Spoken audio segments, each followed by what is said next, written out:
د ننګرهار کار او ټولنیزو چارو ریاست تر چتر لاندې ستاسي غږ موسسې د دې ولایت په اچین، نازیان، ممندره او کوټ ولسوالیو کې 206 تنه نارینه او ښځینه ته حرفوي زده کړې ورکړې او 200 تنه بیروزګار ځوانانو ته واړه کاروبارونه برابر کړل.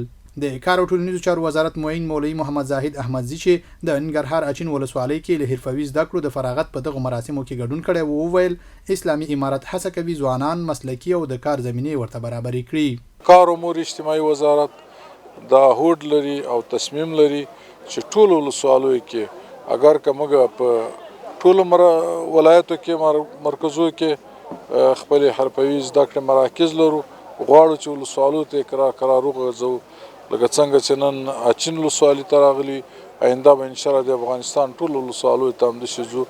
د ننګرهار کار او ټولنیزو چارو رئیس مولوي فرید الله حقانی وایي دغو ځوانانو ته په موبایل ترمیم او خیاطۍ برخو کې روزنه ورکړې چې دلته زمونږ د څلورو ولسوالیو د مختلفو ساحونو راغلي ځوانان چې هغوی په شپږ میاشتې دلته د حرفوي زده کړو ترسره کړي وي چې هر فارغ کس ته تقریبا 180 روپۍ معادل ډالر د هغه افغاني کټ ورکول شوی دی.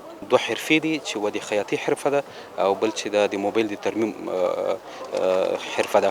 همداراز د دې سره په خوا کې مونږ د واړه کاروبارونو یعنې حمایه یا واړه کاروبارونو هغه زمینه سازي وه هغه ځوانانو ته چې هغوی بېروزګاره ځوانانو. د اچین ولسوالۍ یو ځوان مجتبا چې د خیاطۍ حرفه یې زده کړې وایي د زده کړې ترڅنګ اړوند وسایل هم ورکړل شول چې له دې وروسته به خپل کسب پرې مخ ته وړي. زه خیاطۍ بخش کې 6 میاشتې درس یې راله راکړه او په هر شي باندې موږ فو کړو. اوس دغه سامان هم راکړی، انشاءالله دوکان مخه به خیره نیسو انشاءالله. په ټوله کې دغه ډول برنامو موخه د بیروزګارۍ ختمول او د کورني اقتصاد پیاوړتیا ده.